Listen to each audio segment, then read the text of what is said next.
What's good? What's good? I am back. K-Chat, the KenjiCast, and it's time for a Kenji rant.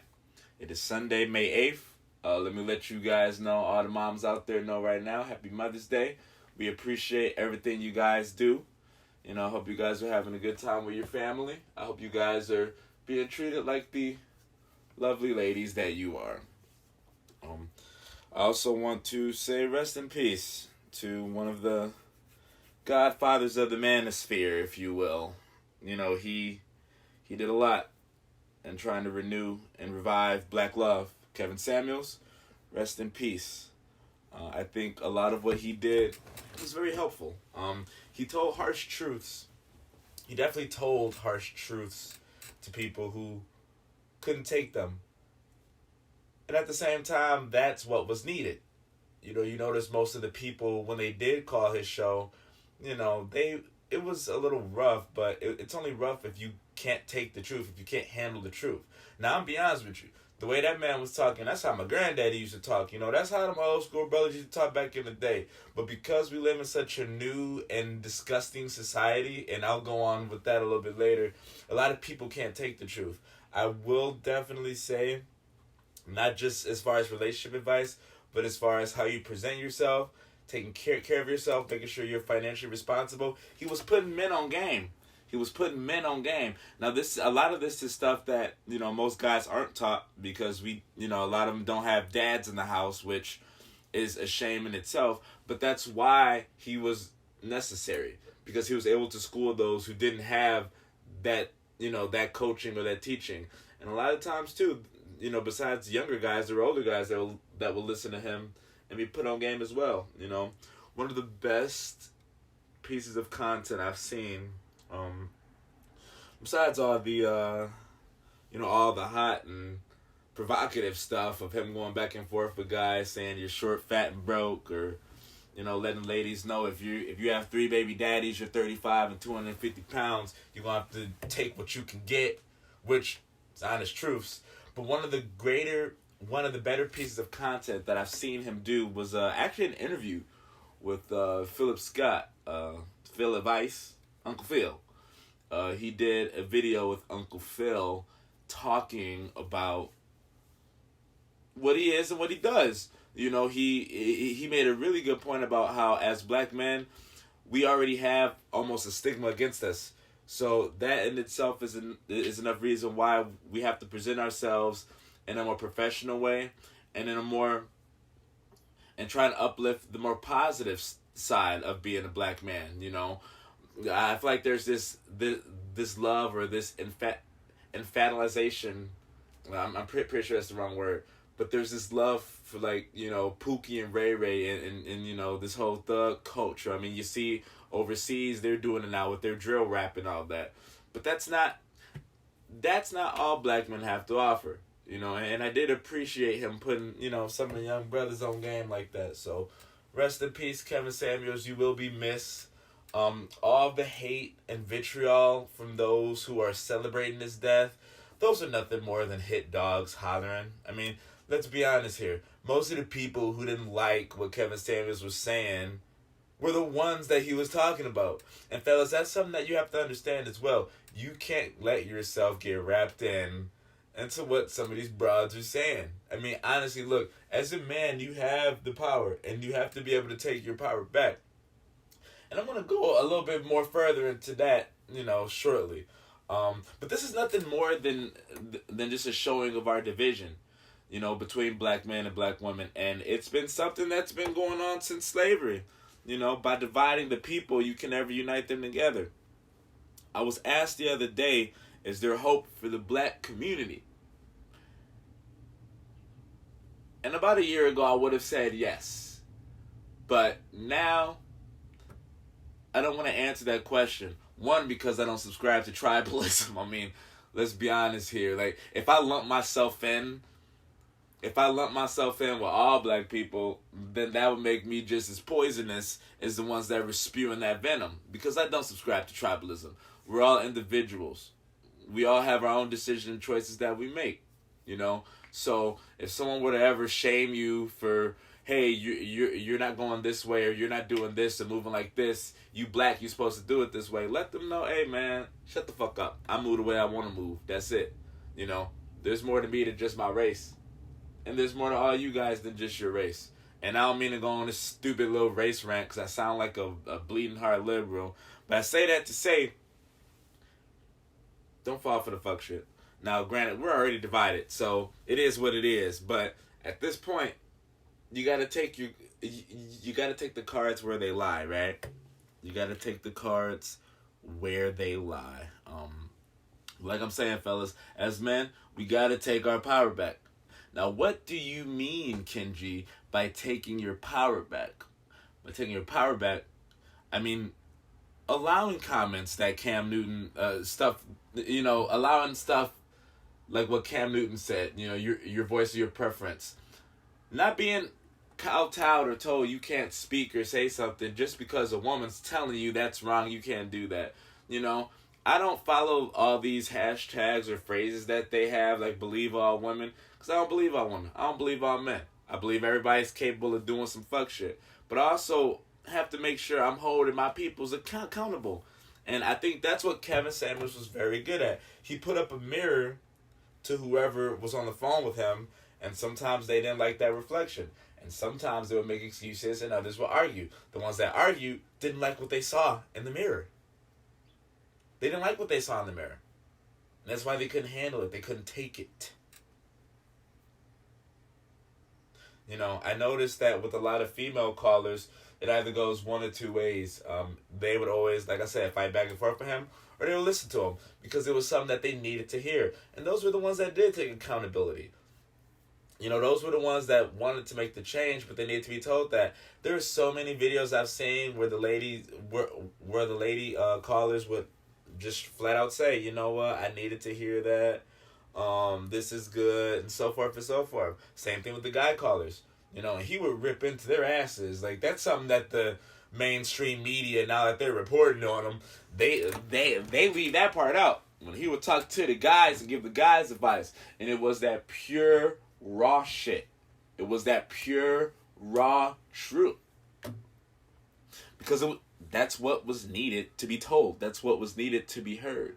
He didn't believe in softening his message, no matter who it was. And I think that's something that as men we need to take away from him in order to keep our power, in order to reclaim our power. Why should you feel ashamed for telling someone your preference? If you're overweight, I don't want you. I'm not a hippo dater. I'm sorry. If I was a 6'2" and I was 5'5", you wouldn't want me if I was short, right? These are called preferences.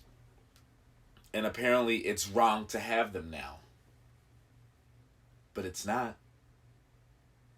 It's a natural part of human nature. You should have preferences. And you shouldn't be shamed for having them.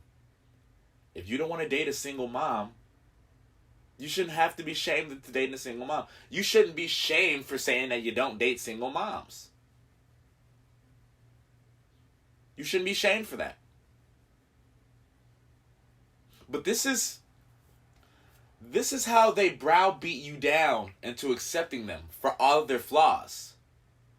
And if you mention those flaws, oh, how dare you mention those flaws? You're a misogynist, you're a bigot, you're an ist in all of the aughts. You're an ist. You're a misogynist. It's insane. So don't listen to that shit. You know what I'm saying? I'm old school. I'm starting to flow more towards that Archie Bunker type style. You know what I'm saying? Shut the fuck up and let a nigga do what I'm supposed to do. You want him to have money, right? But you don't want to go to the gym? Or even worse, if he tells you you're putting on weight and you're thinking about breaking up with him because he told you the honest truth that, maybe you could lose some weight. But you don't like that. You don't want to hear that. You want to be accepted for all my flaws. You should love me in and out. You can't handle me. If you can't accept my flaws, you can't handle me. Well, I shouldn't have to handle you. I'm not a goddamn zookeeper. You're not an animal. You're a lady. You need to act like it. Be in that feminine energy. But that's the issue now. That feminine energy is dead. A lot of women don't walk in their feminine energy anymore. You got so caught up with this feminist bullshit that wasn't made for you anyway, black woman. It was made to benefit the caucus woman, but you still want to go ahead and pick that up. It's not made for you. You need to be walking in that feminine energy.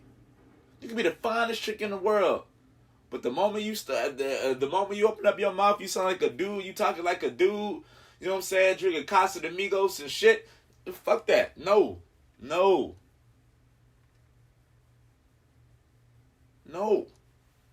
It's not right. It's not right.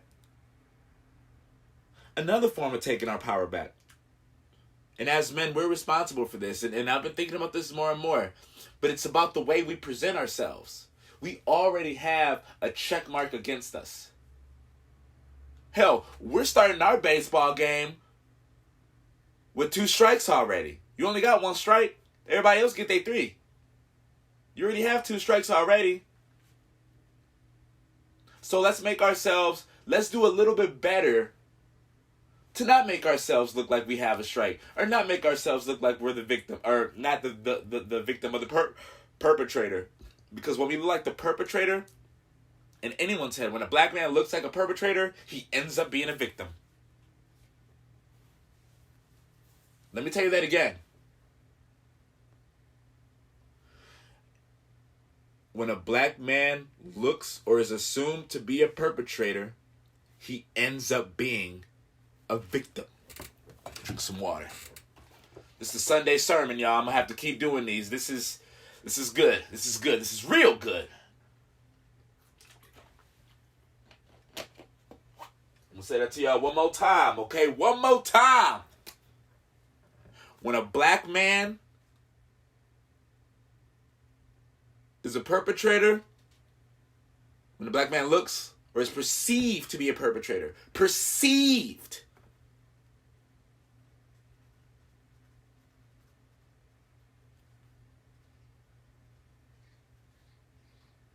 he ends up being a victim.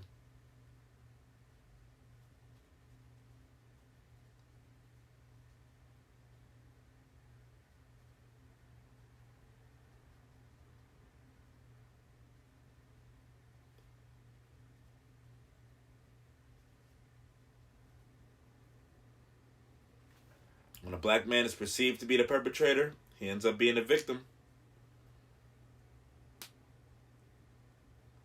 So we have to get ahead of that curve.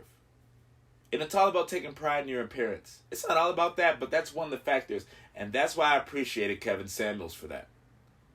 Because he was explaining to black men that the way you look, the way you dress, there was one comment he said during his interview with Philip Scott, where he said, I have never not seen a man in a suit who didn't feel like he was the bomb.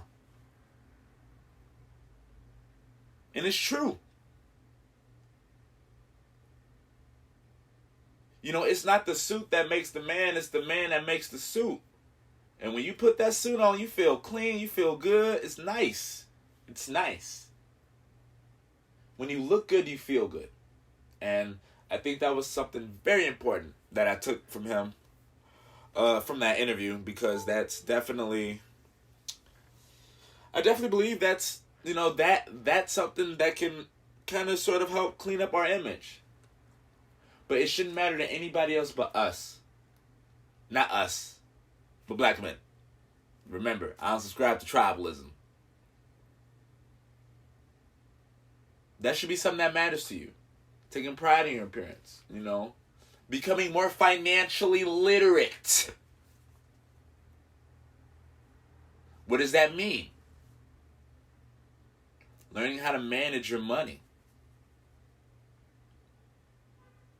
You have to have your own self-worth.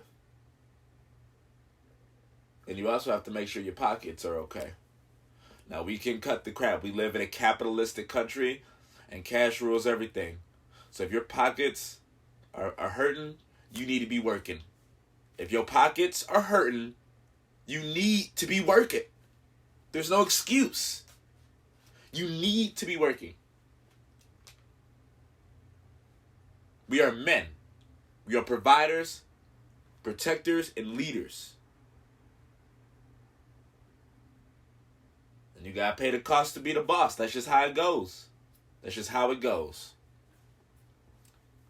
That's just how it goes. I'm noticing that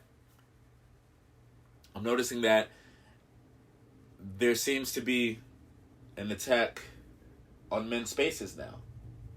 You know, there's an attack on masculinity, and it's seeping into all forms. Now, these spaces, I'm not a red pill guy, but I watch red pill content. I guess I am a red pill guy. I don't label myself with these type of things, but I do partake in their content. So, like, you know, the heavy hitters, like Mediocre, tutorial reviews, O'Shea Duke Jackson, hell, even Poor Man's Podcast. Like, all these guys, you know, Uncle Phil, hell, even even Star stuff. You know, I watch Star every day. But some of these guys, you know, their content, these are male spaces for male voices. And I'm noticing that there's starting to be an attack on those as well. So I wouldn't be surprised if some of these red pill manosphere pages end up either coming down or if they're not showing up in the algorithm. You know? They're probably not, you know. And we know why, right? We know why. We know why. I will say, though, the issue is that we should have a place to talk about our problems. I mean, do you see any shows on cable television talking about man's problems or speaking up for men? I remember back in the 90s, we would have shows like The Man Show and you know, stuff like that. Mansers, if you will, you know. And then overnight, they would have the Girls Gone Wild infomercials. You know, but you don't see that on TV. In fact, I can't even name any talk shows that are geared towards men. But women have so many. From The View to The Real, even though that show was canceled. That trash, you know. But they had stuff like The View and, hell, literally all these channels. Oprah, all of Oprah's shows, all the shows on Oprah's channel, I mean, are geared towards female-friendly content. And why is that? Well, we know it's because women control the economy. They're the spenders. They're spending the money, you know. And even if it's not their money, they're still spending money on... They're the consumers. So they're always spending the money. If women are your main consumers, those are the ones that you want to kind of cater to the most, you know. Those are the ones that you want to cater to the most. And so that's why they make everything female-friendly. And that's why if you have, say, a Kevin Samuels that comes and speaks in a way that's not aesthetically pleasing to them, well, he's getting in trouble. Because he's not spoon-feeding it to them in safe, edible doses. He's giving you the whole shebang. And in the raw way that it needs to be told. See, that's the thing. Okay? We're raw with our shit. Blacks in general are raw with their shit because their experience is so different. But it's this PC culture kabuki dance thing that we're doing that has people afraid to say what's actually on their mind. Cam Newton was not wrong for what he said. It was only a preference.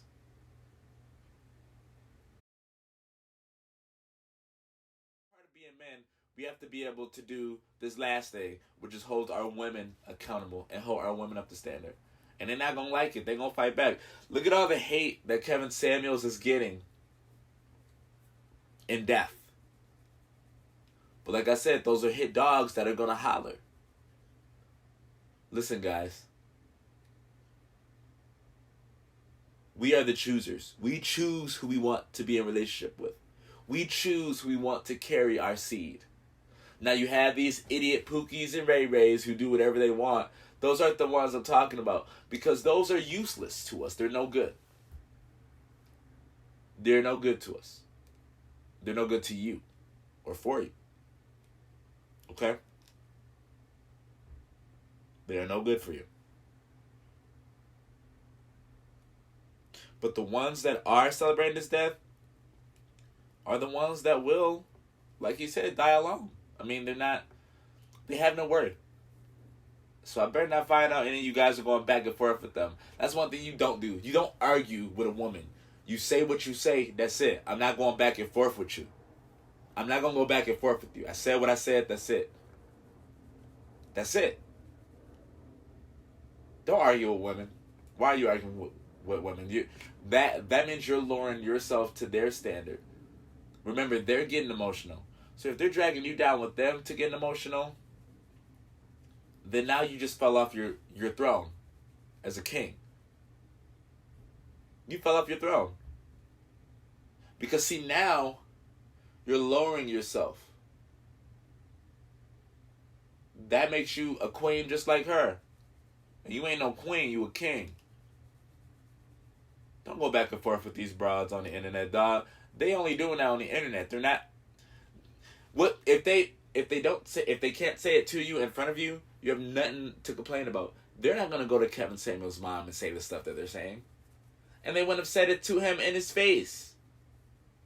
Just like they won't say it to you in your face. These are internet warriors. These are people behind a keyboard whose faces you don't actually see. So it doesn't matter. Remember, everybody's allowed to have an opinion. That's what that freedom of speech is. So let them say what they want so that you can say what you want.